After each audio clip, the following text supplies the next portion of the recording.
हे तो एक संता ठाई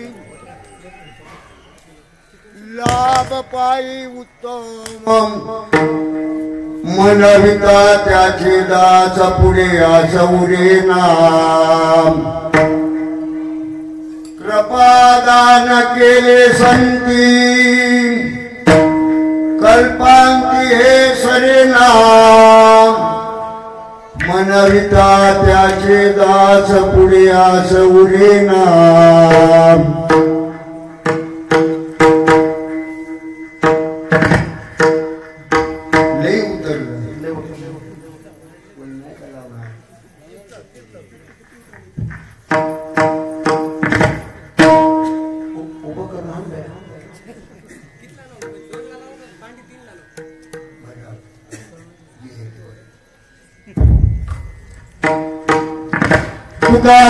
संत सेवा हेची देवा उत्तम मनविता त्याची दास पुढे आसमुरी नावी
नमो सद्गुरु तुकया ज्ञानदीपा नमो सद्गुरु सचिदानंद रूपा नमो सद्गुरु भक्त कल्याण मूर्ति नमो सद्गुरु भास्करा पूर्ण कीर्ति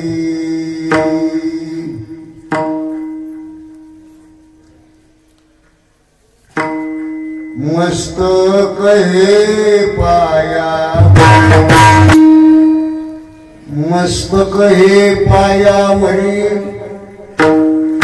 वारकरी संताच्या श्री संताची माथा चरणावरी साष्टांग हे करी दंडवत दंडवत दंडवत तुमच्या संत चरणाशी दंडवत घालीन पाया करीन काया कुरवंडी तुका म्हणे काया करीन कुरवंडी ओवाळून सांगी मस्तकही श्री संताची माथा चरणावरी साष्टांग हे करी दंडवत।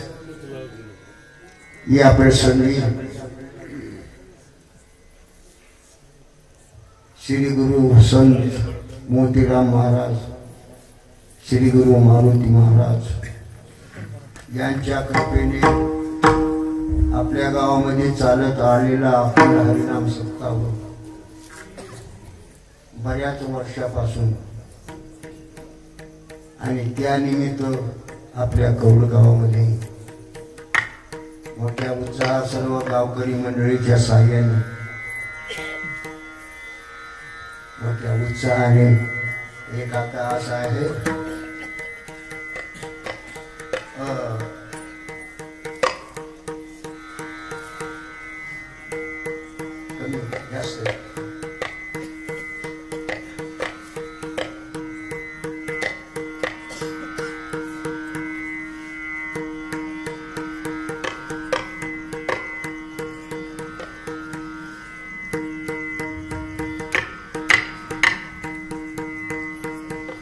त्या कारणास्तव आपल्या कौडगावमध्ये ज्ञानेश्वरी पारायण आता बरेच.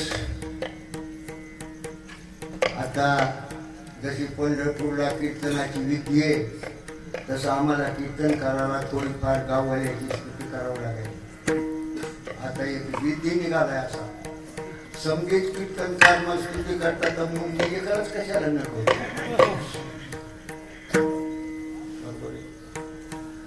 पण समजी माणसं मोतीराम महाराज मारुतीराव महाराजांचे कीर्तन ऐकलेली माणसं त्यांनी कवा कोणाची स्तुती केली नाही. मारुतीराव महाराज मोतीराम महाराजाचाच माणूस आहे ना. मोतीराम महाराज 64ला गेले आणि आज 2024 म्हणजे 58 वर्ष झाले महाराजाला जाऊन. माझं वय 84 आहे. कसं महाराजासंग जवळजवळ 60 पासून मी राहिले महाराजासंग. मोतीराम महाराज मारुतीराव महाराज कोणती महाराज आम्ही सगळं राहते असो. त्या नियमाप्रमाणे आपल्या गावामध्ये पहिले मारुताना रावसाहेब हे एकनाथराव तानाजी हे पहिले हे 4 माणसं या मुख्य गावातली. मग आता वर जीवन नवीन पिढी निघाली उत्पन्न झाल्या. चांगलं झालं. चांगलं करायला चांगलं म्हणावं पण झालं. आणि आपण आता म्हातारपणी आशीर्वाद द्यावं संपले. विठाला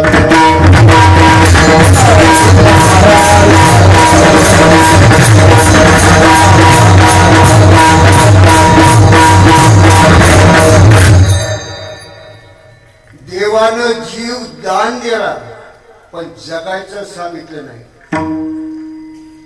आपल्या मायबापानं शरीर दान दिलं आपल्याला पण कसं जगावं या मायबापानं सांगितलं नाही. विक्रम पाटील देवाला जीवदान दिला. जेने हा जीव दिलेला दान दिला जीव पण देवानं कोणाच्या स्वप्नात येऊन सांगितलं नाही तुम्ही चांगलं जगावं. आपल्या अलीकडच्या बापाने हे शरीर तयार केलं. त्यापासून शरीर तयार झालं. शास्त्राने 2-4 प्रकार सांगितले. त्यापैकी या बापाने शरीर तयार झालं पण यांच्याने काय कसं जगावं म्हणून तेवढं ज्ञान झालं नाही. पण कसं जगावं हे संत सांगत असतात. काय सांगतात? संत सांगत असतात. त्या प्रत्येक माणसाला जे धंदा करीत असतात ना त्या धंद्यामध्ये तुम्हाला काहीतरी म्हणजेच लाभ. त्या पंचांगामध्ये 5-6 योग सांगितले. योग चांगला असला वाचून लाभ होत नाही. तर लाभामध्ये 3 प्रकार. मध्यम लाभ, कनिष्ठ लाभ आणि एक उत्तम लाभ. 3 लाभ आहे. आता कोणी समजे माणसं भेट आलेत काहीतरी कोणीच बसून नाही काहीतरी करीतच असेल पण त्या उद्योगामध्ये तुम्हाला लाभ होण्याकरता योग चांगला यावं लागेल. काय यावं लागल? योग नाही. आता याच्या बऱ्याच नकल आहेत बरं का. कसं झालेले काय कडे मला योग चालला नाही बरोबर काय नाही. आमच्या पंचांगामध्ये 5-6 योग सांगितले म्हणून तर पंचांग पाहून कोणतंही काम करीत असतात. आता पंचांग पाहत नसेल तो प्रश्न वेगळा. पंचांग सर्व आहे पेरणीपासून समजापासून का. आता मी पंचांग सांगता नारळाच्या गाठी कशाला पंचांग काढीत बसो.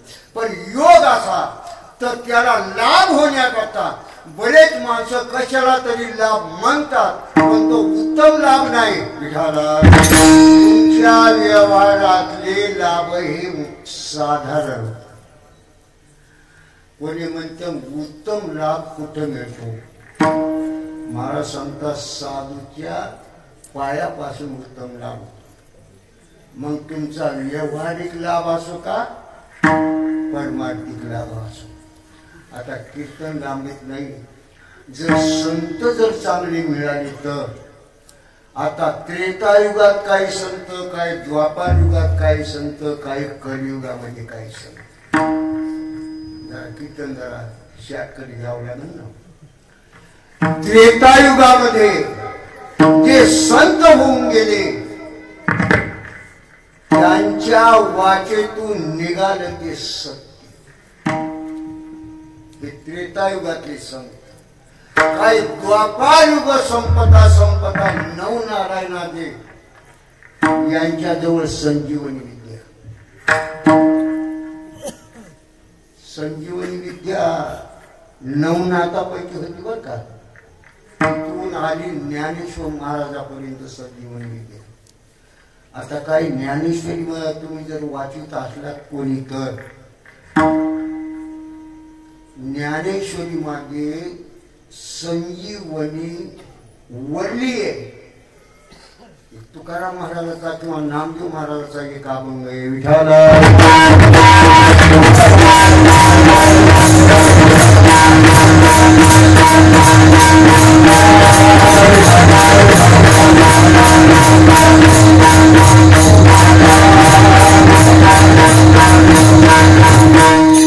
आता तो नामदेव महाराज सांगतात ही संजीवनी विद्या कुठपर्यंत आली म्हणतो मंचिंद्रनाथापर्यंत. 18वा अध्याय ज्ञानेश्वरी वाचवा. क्षीरसंधीच्या परिसरी शक्तीच्या कर्णकुहरी नेनो कै त्रिपुरारी सांगितले हे द्वापार युगातले नवनाथापर्यंत निवर्तीनाथापर्यंत निवृत्तीनाथानं ती सांगितले ज्ञानेश्वर महाराजापर्यंत. पण ह्या दोन युगातल्या साधून आता सर्वच माणसं कीर्तन ऐकतात, पोते ऐकणार हुशार आहेत माया.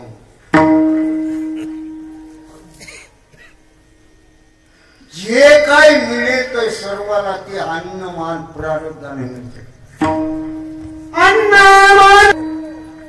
दुसऱ्याची संपत्ती पाहून आपण वंगटवंड करायचं नाही.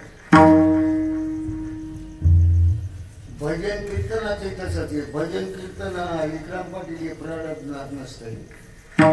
हे पहिल्या जन्मातला स्वर असते बरं का. हे गंधर्व पहिलेच असते. आता म्हाताऱ्या माणसाला वाटतंय वा काय रे फलाण्या तिकडे शिया महाराजांना काय चाल म्हणजे मला जर कळा असता देवाची देव का. काही जणाचा गळा बघा तुम्ही गाडवा वळलेलं कोणला ऐका वाटते.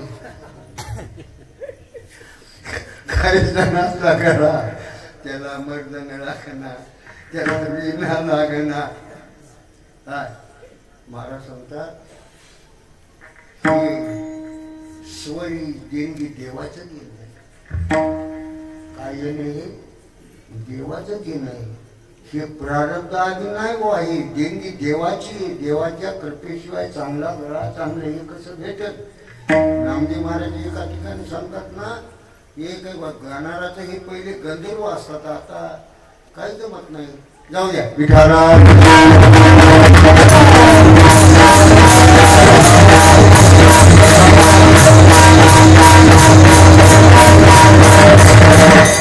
आपण त्रेतायुगातल्या महाराजाची गोष्ट सांगू. संत हे त्याच्या पायापासून उत्तम लाभ होतो. प्रारब्धाची काही गरज नाही. आता बरेच माणसं मोतीराम महाराजांना पाहिलेले आहेत. आता आम्ही तर संगत होतो महाराजाच्या तिच्यासोबत. आईरवाडला येत होतो तेव्हा होतो ना हे विक्रम पाटील. हे तुम्ही तर लहान होते, तुमचे मागवत राव तेव्हा होत होते, तेव्हा येत होते. जाऊ द्या. मग त्रेतायुगामध्ये दशरथ राजाला मुलगाच नाही. काय करावं. राज्य खरे, बायका पुष्कळ आहे, पण प्रारब्ध अनुकूल काय प्रतिकूल झाल्यावर काही जमत नाही बरं का. काय देवा उरसायचं नाही ना कोणा उरसायचं नाही. आपलं प्रारब्ध. दशरथानं पुण्य केले, कोट्यान कोटी पुष्कळ पुण्य केलं. कोणी म्हणते पुण्य करा आणि होतंय पोरग तू कर काहीतरी दान धर्म कर, काही आळंदीची वारी कर, काही पंढरपूरची वारी कर, किंवा काही माणसं म्हणतात कोणाच्या अंगात आणून बघ, कोणाचं काय कुठे वाड्या करा कुठे कलाने होतही म्हणतात महाराज सांगतात की चुकून आहे. मग तुमचं प्रारब्ध मोडायला एक संतच पाहिजे. पण प्रकार असा दशरथ राजा फार शूर होता. बृहस्पतीचं आणि राक्षसाचं युद्ध लागलं. त्या युद्धामध्ये दशरथ राजाला बलावून आलं. दशरथ राजा शूर होता. तो बरोबर आणखी ते युद्ध जिंकलं. राक्षस पळून गेले. बृहस्पतीने सांगितलं राजा काय ती शूर आहेस वर्णन करावं तितकं थोडं. मी प्रसन्न आहे काय मागायची ती माग. दशरथ राजाने सांगितलं महाराज सर्व आनंद आहे. मला मागायसारखं काही नाही पण माझ्या संसाराची एक कमी आहे. मला मुलगा नाही. आणि देवानं असं ठेवलेलं आहे कोटे काही एक आहे. सर्व देवानं कोणाला दिलं नाही. लक्षात ठेवा काहीतरी कमी कुठं ठेवलेलंच आहे ध्यानात ठेवा. असं कोणी असं म्हणणार नाही की आता मला देवानं सर्व दिलं आता कोणचं काय नाही. कुठं तरी कमी ठेवलेलंच आहे. आता याच्यावर मी नकला सांगत असतो. मग बृहस्पतीने सांगितलं राजा मुलबाळ होण्याकरता मी जरी बृहस्पती देवाचा गुरु आहे ही गोष्ट पण हे माझ्या हातात नाही. काय करावं हे माझ्या हातात नाही. सरंग नावाचा ऋषी तो साधू आहे. साधू आहे तो आणि तू त्याचा आशीर्वाद घे आणि त्या आशीर्वादानं तुला मुलगा होईल. आता आपल्या संसारात बरेच आशीर्वाद आहेत बरं का. हसत बसतात मी कशाला सांगू येते. बरेच जण आशीर्वाद काय सांगावं. मसन वाट्यात राहणारा मसनजोगी सुद्धा आशीर्वाद देतो. आता काय सांगावं. आता त्याचा आशीर्वाद त्यालाच लागला तर दुसऱ्या काय होईल. जाऊ द्या. मग जा राजा सरंग ऋषी हा सरंग ऋषी तुम्ही पाहिला नसेल इकडे ते चैत्रवती एकादशीला बरीच म्हणजे तिथं कीर्तन झालेली. काय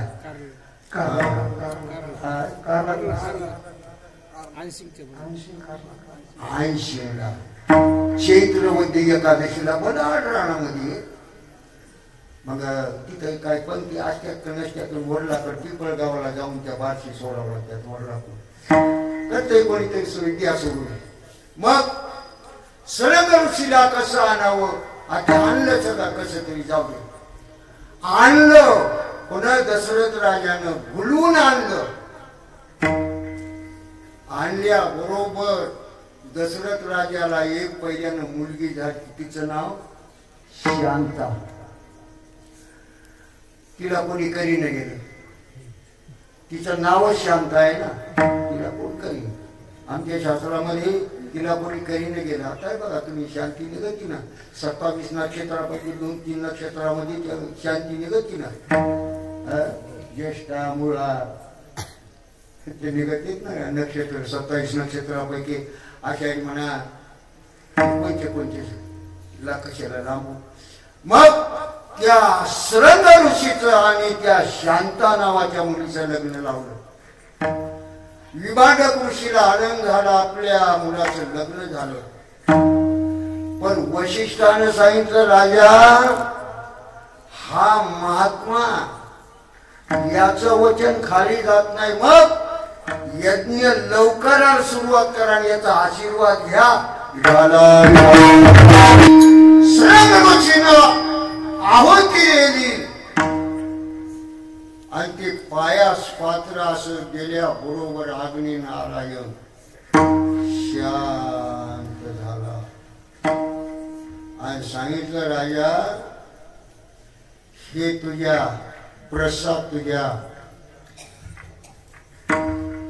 बायकायला दे. तुला याच्यापासून मुलगा तर काय होईल. म्हणजे माझ्या प्रारब्धात नाही. आजोबात बोलायचं. महाराज सांगतात साधूचा आशीर्वाद लागतोच आता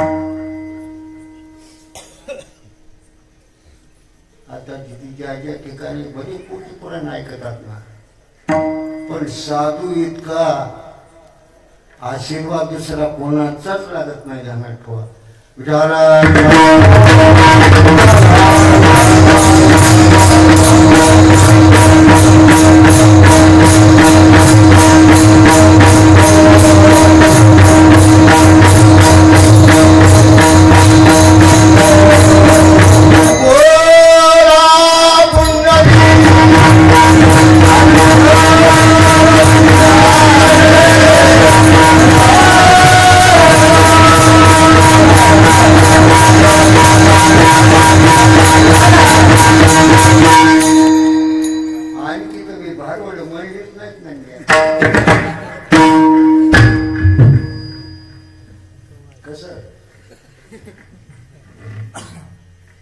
मी संतागडचा महार करीतो ज्वार.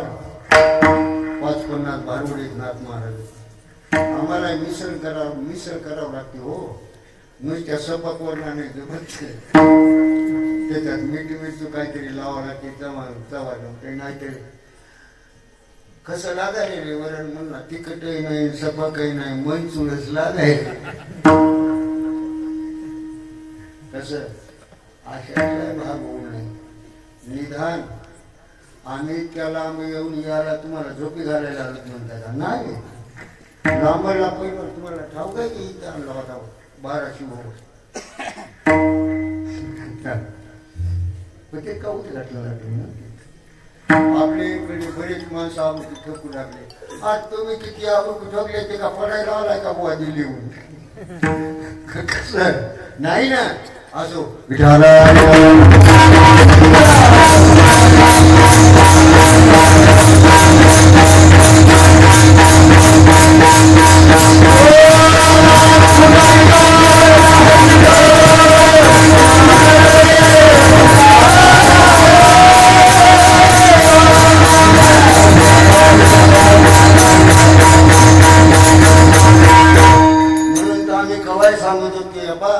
संताच्या पायाचा आशीर्वाद घ्या. तुका म्हणे त्यांची पाहिली पाय मग दुःख जाय सर्व माझे. दशरथ राजाच्या नशिबात नव्हतं, पण सरंग ऋषीच्या योगानं कोणाचा आशीर्वाद? सरंग ऋषीचा. पाय असं ते पात्र ते आशीर्वाद दिला. समजेना रामाने ऐकलेलं उगवून सांगतो. मग राम लक्ष्मण हे दशरथ राजाची का प्रसादाची?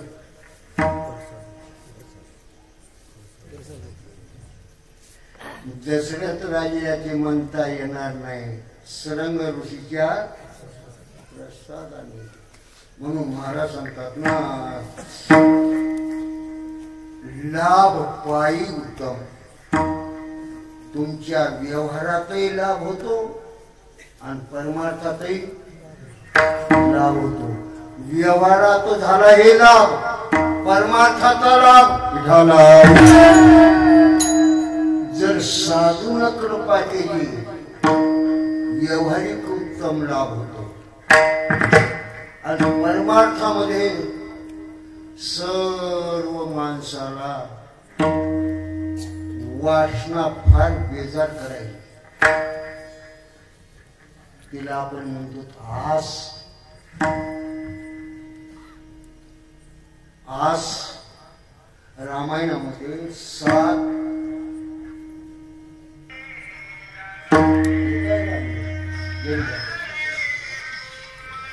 7 पाशापैकी एक आशा नावाचा पास रामायणामध्ये. सर्व 6 पास कस्तरी तोडता येतील, पण आशा नावाचा पास फार अवघड आहे बरं का. याच्या बरेच कीर्तन करता येतील, बरेच उदाहरण देता येईल. मोठमोठ्याला मी सर्व झालो म्हणणाराला या आशेने धोका दिला. एखाद्या माणसं तुम्ही आम्हाला पुसाव कस काय, बस मी म्हातारा झालो आता, कशात आता राहिले नाही. आशयाला या आशेने धोका दिलेला आहे. मोठ्याला धोका दिला. आपल्या देखत दोनच महात्मे याच्यातून सुटले. मोतीराम महाराज गेले, मारुती महाराज गेले. आता बाकीच्याचा विचार मी सांगायला वाटतं. मी कोणाची निंदा करीत नसते. जी शास्त्रा पुराणात जी असेल मला गरज नाही कोणा. मी बाकीच्याची मला काहीच गरज नाही. पुराण शास्त्र सांगते. मी कोणाची स्तुती करणार कोणाची निंदा करणार मला काही गरजही नाही. मी जसाडी इथं निंदा करण्याकरता कोणाला ठोकारी देण्याकरता आलो नाही. बरेच अभंग आहेत पण साधूच्या पायानं मोठा लाभ होतो. आणखी एक व्यवहार असलं दृष्टांत सांगू. आता लय दिसाला कौड गाला आलो म्हणून नकला सांगून कशाला भागू. पुष्कळच माझ्या गाठी बांधलेल्या. आता बरे आम्हाला साधन आलं. पहिले नव्हतं साधन तर बिल लाईट स्पीकराचंच वळटायचे आले. बिल लाईट स्पीकराचं काय नको. पण आता हे साधन आले बरे जरा बरं वाटतं. तुम्हाला कथा सांगते त्रेतायुगात. आता सांगतो द्वापार युगात. नवनारायणाचा अवतार द्वापार युग संपत आलं. एका युगाचे बरेच अभंग आले. ज्ञानेश्वर महाराज सांगतात ना, रुक्मिणीने देवा पुसलं. मग देवा असा अवतार घेण्यापेक्षा हे लोक जन्माला तू आता घातले. देव म्हणती रुक्मिण म्हणे देवाशी का करी माझी जनदोषी. ही घातली देवा पुसते सांगती महाविष्णू. कृष्ण अवतार झाला पांडवी निज धाव टाकीला. तेथून एक शक झाला जन्मे जयापासून. तया मागे विक्रमशक पुण्य पवित्र सकळ लोक. कलियुगी पुण्य श्लोक नांदती उजनी. तया मागे विक्रमशक. समाधीचा अभंग आहे बरं का. रुक्मिणीने सांगितलं मग देवा एवढं तुम्हाला कटकट करू तर हे लोक जन्माला का घातले. राज्य एवढं भ्रष्ट झाले. ठाई ठाई दोष घडले. भ्रष्ट झाले. या जमान्यात पुण्यवंत फार माणसं कमी. कोणी म्हणतील मग आम्हाला तसं कसं सांगायला. महाराज सांगतात आपल्या देखत पुण्यवंत महात्मा मोतीराम महाराज होऊन ज्याच्या हातून कोणचं घडे नाही अशी महात्मे. आणि अशा महात्म्याचे जर सेवागणी म्हणा त्याचा आशीर्वाद म्हणा. अशी जे फिरणारी जी साधू आहेत ना त्याचा आशीर्वाद लागतोच. लागत नाही असं नाही. मग सांगू एखादा दर्शनामध्ये 9:30 झाले. आपल्याला 10ला आठवायचे. आम्हाला 60 किलोमीटर जायचंय. लांबीला असतं बरे नाही का हो. बरं वाटलं या माणूस म्हणते टाका येऊ द्या कोरवर. पुढे जायचंय ना 60 किलोमीटर. भजन करा विठाला.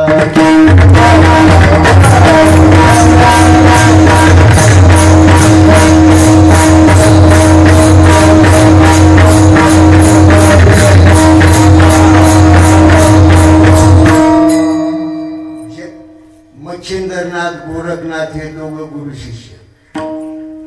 मच्छिंद्रनाथाजवळ संजीवनी विद्या मोठा अधिकारी. आता त्याचा जन्म सांगत नाही बरं का. जन्माची कथा कशाला सांगू. पुराणानंतर त्याची कथा सांगितलेली. ज्ञानेश्वरीच्या शेवटच्या अध्यायामध्ये सांगितलेली तिची. मग असे मच्छिंद्रनाथ. पण आला हे उन्हाळ्याचा ते याचा महिना आपल्या पितराचा. मच्छिंद्रनाथानं सांगितलं गोरक्षा दुपारची वेळ झाली आणि आता पोटात काहीतरी पाहिजे ना. जरी झाल्या संन्याशी तरी माझ्या काळी तोंडवाच्या काहीतरी पाहिजे ना खाला. म्हणजे मग या गावातून काही थोडंफार 12-1 वाजायचा टाइम आणि पितराचा 1 वाजायचा टाइम असतो. मग आता निघाले. आता पित्र म्हणल्यावर या सर्वच असतं काय. मग आता तिथं पितर काही एकच असते, जास्त नसते. मला ती हापसापुरात पितराला सांगत होती, पण माझ्या संग असा एक माणूस होता होय म्हणा. त्याला त्या पितरकार्य हापसापुरच्याला सांगितलं नको बुवा, मी जरी थोडं खात असलं तरी माझ्या संगती माणसं मय ते कसं खाते. आता पहिली माझ्या संग खात मी खाऊ घालीतही होतो नाही रसा. हा खाऊ घालीतही होत ना. आता हे पाळी मी पण खाऊ घालीत होतो. याला भजन नाही करायचं, खाऊ घालायचं. अहो भजनाला भजन करायला अवसान पाहिजे नो. कसं अवसान पाहिजे. पितराला आले आलक निरंजन. मग काय बाया म्हणतात बुवा आपल्या घरून तसं कसं जाऊ द्यावं म्हणून. इंगुलीच्या भोवताली नाही बरं का. इंगुलीच्या भोवताली ठाऊक असते का धार मातेची नाही ती आम्हाला तिकडे लई भेटतात. अरे का महाराज खाली माणूस खातात काय करतात. मग आले निरंजन त्या बाईनं सांगितलं काय माय आखाड महिन्यात कुठे जातात आणि आता कुठे घेतात त्या सुगीच्या येळात. दम नाही माय म्हणजे कवर येला दान धर्म वाढावं. खाली मान घातली गोरक्षनात आणि काय त्या बाईनं काय उरलेलं असं तितकं दिलं. भैले म्हणा काय म्हणा उठले आपले गेले. मच्छिंद्रनाथ असं मांडी घालून बसलेले. मच्छिंद्रनाथानं सांगितलं गोरक्षा हे भजे फार मला आवडले आणि मी आशा या भज्यामध्ये आणि मला वाटतं आणखी 4 जर आणले असते तर माझे पोटे भरत होतं. बरे महाराज म्हणला तुम्हाला गोड लागले खरे मात्र हे 4 भज्यानं वाईट कसं मला बोलली.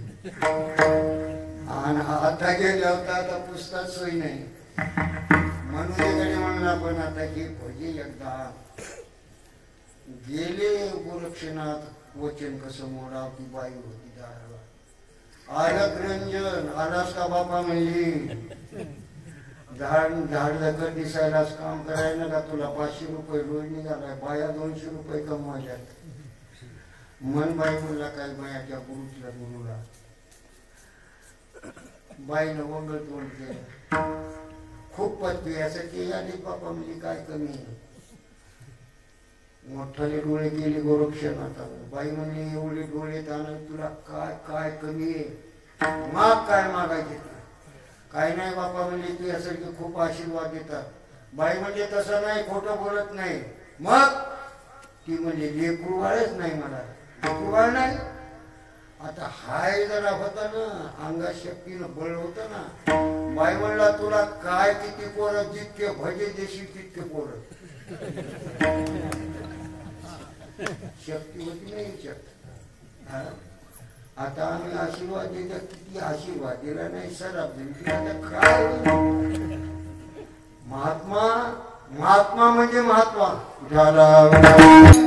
तुम्ही सज्जन फार आणखी उपकार. दिला आशीर्वाद त्या बाईनं भजे वाळले भजे घेऊन गेले. भजे मच्छिंद्रानं सेवन केले. पोटावर हात फिरवला पाणी दिले. सांगितलं गोरक्षा काय हे भजे. माझं मन शांत झालं.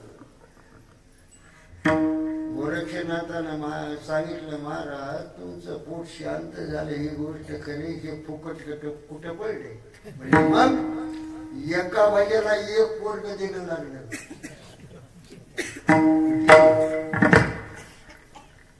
आणि इतके महाग शक्ती होती त्याच्यामध्ये. याला म्हणतात उत्तम लाभ. काय म्हणतात याला भेटू एक संता ठाई. लाभ पायी उत्तम मनविता त्याचे दास पुढे आसुरेना. कृपादान केले संती कल्पांती सरेना.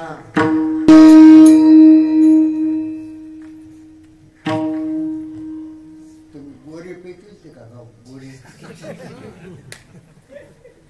मर्दन तिसरी ते नाही दुसरी ते नाही दुसरा कीर्तनकार असता तर सबसोई गेला होता पण स्वराला पक्का येऊन जाऊ दुसऱ्या कीर्तनकाराला मातीत करून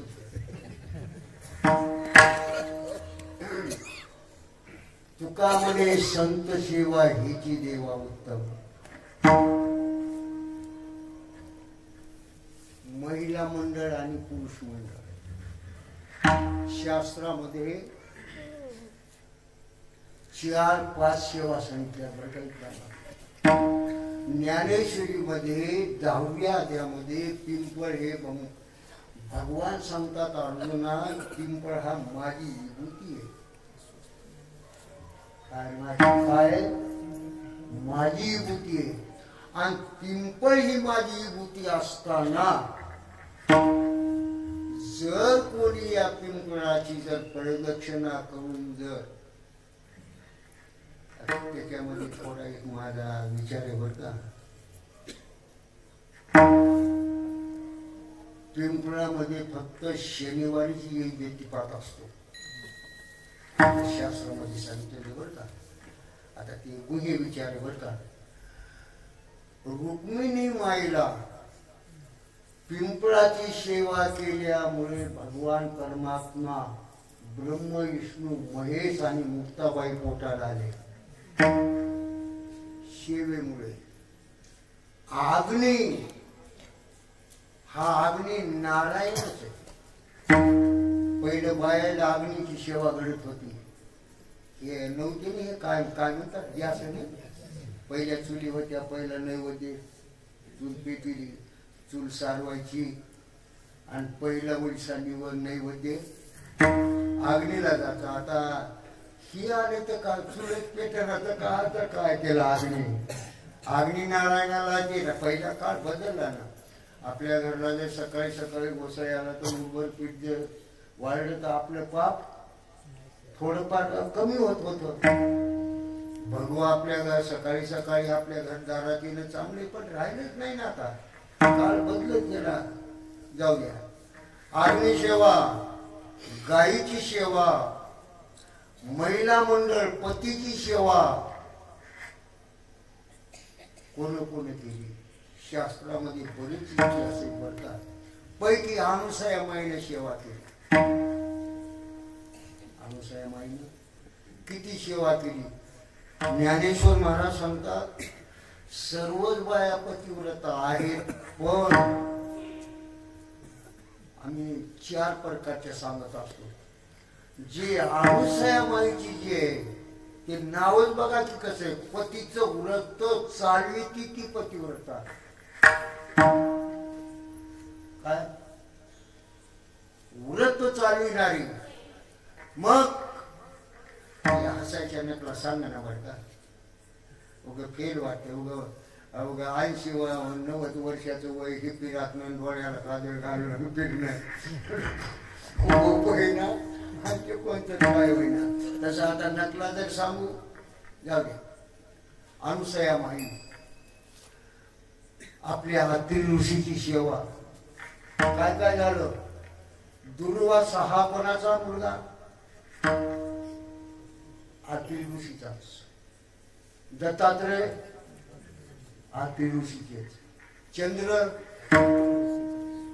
आतील ऋषीचा हे सेवेचं फल बर का जाणार तुम्हाला आता तुम्ही सेवा कोणाची जर तुमच्याकडून घडली नाही तर तुमचं नशीब कसं चांगलं होईल तुम्हाला सेवा घरी सेवा आई वडिलाची सेवा नाही देवाची सेवा नाही साधूची सेवा नाही अग्नीची सेवा नाही गायीची सेवा नाही मग तुमचं नशीबच कसं बरं तुकाराम महाराज म्हणतात हे बरं नाही महाराज सांगतात तेवढं माझं अभाग्य मला सेवाच घडी नाही माझे गुरु मला स्वप्नात भेटले खरे पण मला गुरुची सेवाच घडी नाही आणि तुम्हाला जर वाटतच असं माझं नशीब चांगलं व्हावं इतक्या सेवा सांगितल्या तितक्यातून कोणची करा पुरुष मंडळी करा का महिला मंडळ करा जशी ज्याला सेवा घडत आता शास्त्रातले बरेच उदाहरण तुम्हाला सांगत, पण मला सांगता सेवे केल्या वाचून मेवा भेटत. आमच्या कीर्तनातलं प्रमाण, पण तुमच्या व्यवहारातलं सांग का, कष्ट केल्याशिवाय शेती विकत नाही. बाबा सेवा केल्या वाचून मेवा होत नाही. तुका म्हणे संत सेवा हेची देवा उत्तम, मनविता त्याचे दास पुढे असं उरेना. जाता जाता या गावामध्ये रिदुर्यामध्ये बरेच दिवस काढले घेतले. अंबादास, लक्ष्मणराव आणि कौडगावला रावसाहेब आणा, पुन्हा काही मंडळी एकनाथ येतात, तानाजी तर तितकी, पण हे मोरे होऊन करणारे बरेच वर्ष काढली. पण योगायोग बराच आला. मला तरी अण्णाला म्हणलं नका, आता बहिण झाले मी इकडे जास्त, आता इकडे तुम्ही म्हणताना आता तुम्हाला घरी जाऊन काय करायचं, घरी काहीच करायचं नाही, मी फिरणारच. पण दुसरी गावाला आलीत ना, तुम्ही लागलेत परमाताला, आता येडे मुडे राहिले की तिकडे. तुमचं काही नाही, आता तुम्ही लागले, तुम्हाला कळायले. पहिला जाती इथून आणायला यायला लागलं, पंढरपूर दाखविलं, आळंदी दाखविली, परमार्थ शिकविला. तुम्ही तुमचा आता वाटणं जा, तुका म्हणे तुम्ही चला याची वाटे, तुम्हाला परमार्थ शिकवला. म्हणून आता शेवट आशीर्वाद द्यायचा. नामदेव महाराजांना आशीर्वाद दिला, तसा मी बी जाता जाता आशीर्वाद देतो म्हातारपणी. आणि मी ज्या ज्या गावाला गेलो, ज्या घरी राहिलो, ते घर श्रीमंतच बरं काय केली. हाडगावला 55 वर्ष झाली सारखाने, गावला 55-60 वर्ष झाली. रांजण सकाराम पाटील इतकी रांजणेकर इतके वर्ष झाले, आणखी नियम सुटले. आता काही काही कोण म्हणते का सुटले, आता कीर्तनकार बघायचे.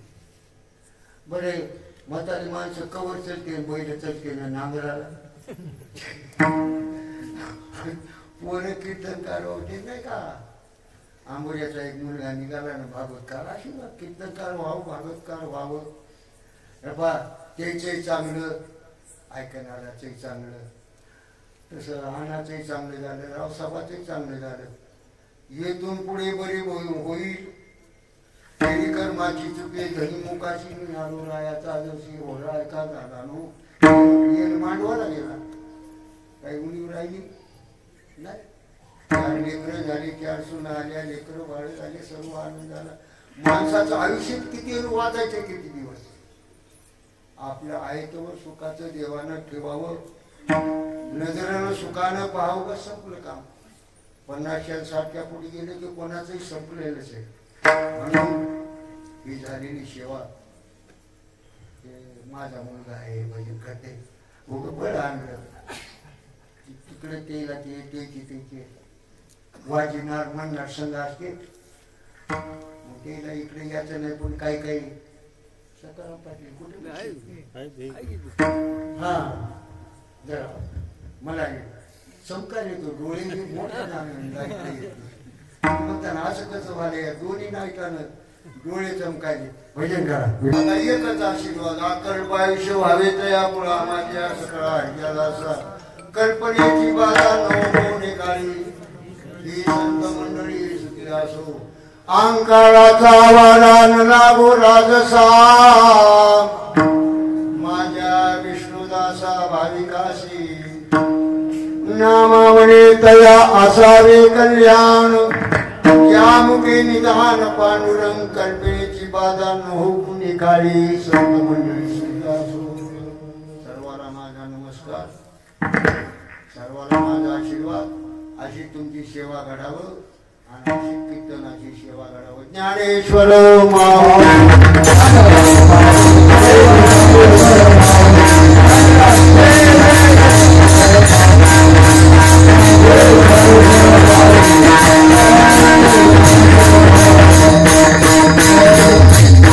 तुका म्हणे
मथुरेत कृष्ण भगवान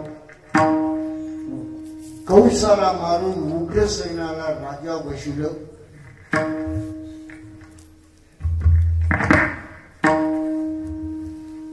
कंसाचा सासरा माझा जावाई मारला म्हणून तो अंगावाला म्हणत कुठं मथुरेवर.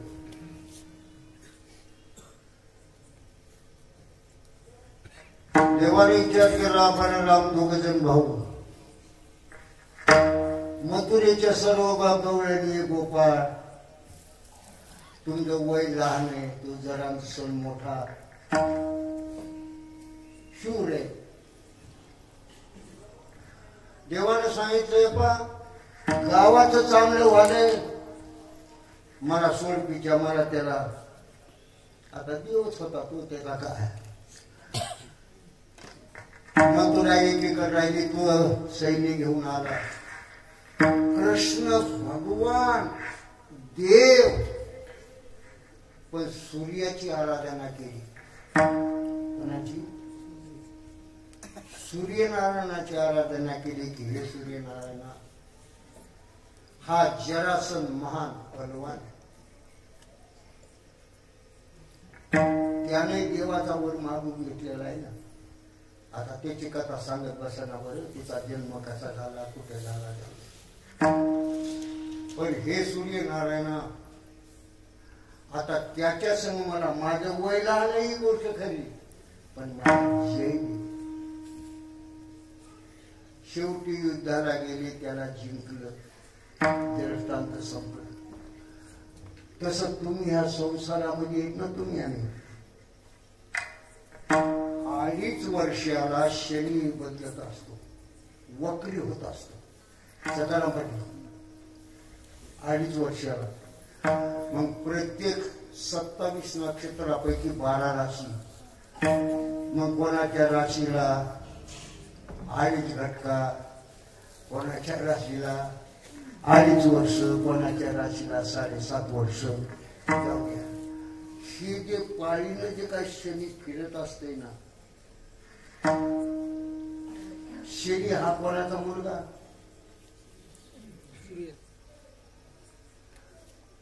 शनी हा सूर्याचा मुलगा आहे. पण त्याच्या खऱ्या बायकोपासून नाही. छाया नावाची जी स्त्री होती तिला ते सूर्याचं तपच ऊन सहन होईना गेलं.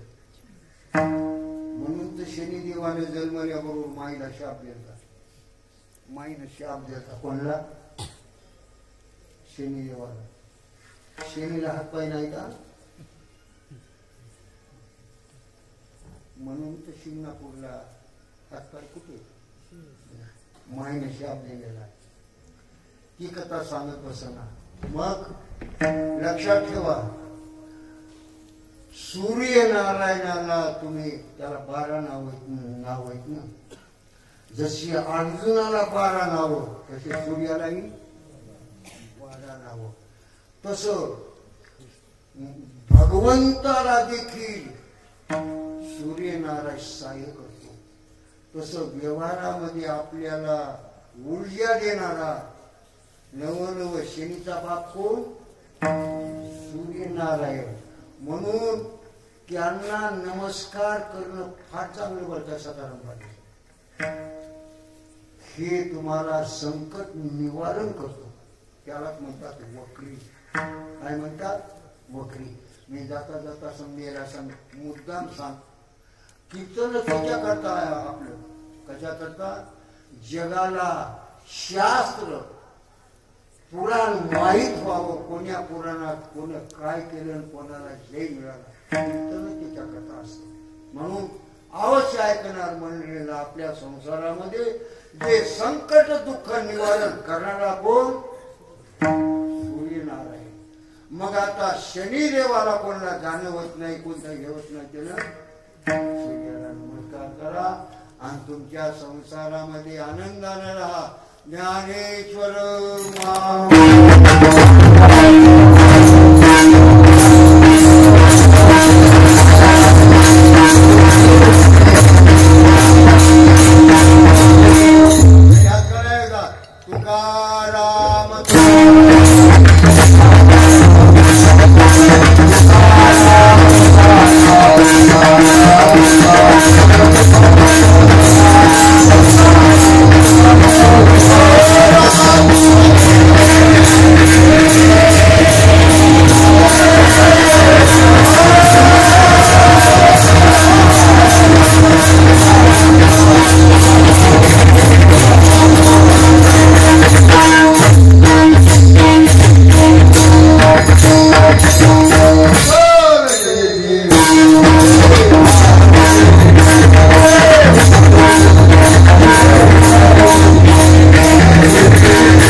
ईश्वर मागे स्नान तुका मागे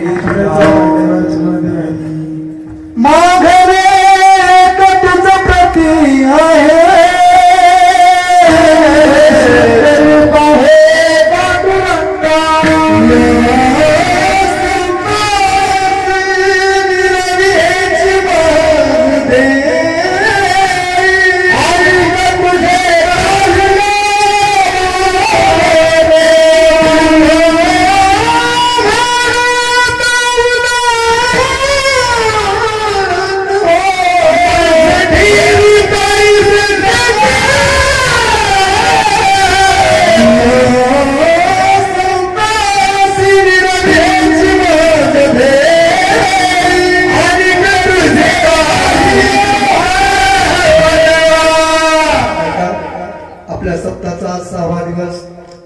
दिवसाची कीर्तन सेवा श्री हरिभक्तपरायण माऊली महाराज दसाडीकर यांनी खूप गोड हेची देवापाय मागत चरण शिवा अखंडित या अभंगावर खूप गोड असं चिंतन केलेलं आहे। तरी सर्व गावकरी मंडळीच्या वतीने महाराजांचं हार्दिक हार्दिक अभिनंदन व सर्व पंचकृषीतून आलेली भजनी मंडळी व मृदंगाचार्य यांचं सुद्धा गावकऱ्यांच्या वतीने हार्दिक हार्दिक अभिनंदन। आता चहा झालेले तसेच उद्याचे कार्यक्रम ठरलेल्या वेळात होतील व उद्या रात्री ठीक 8 ते 10 या वेळेमध्ये श्री हरिभक्तपरायण जयराम महाराज तांगडे यांचं कीर्तन होईल। आता लागली चहा झालेला आहे, सर्वांनी चहा घेऊन जाण्याची कृपा करा।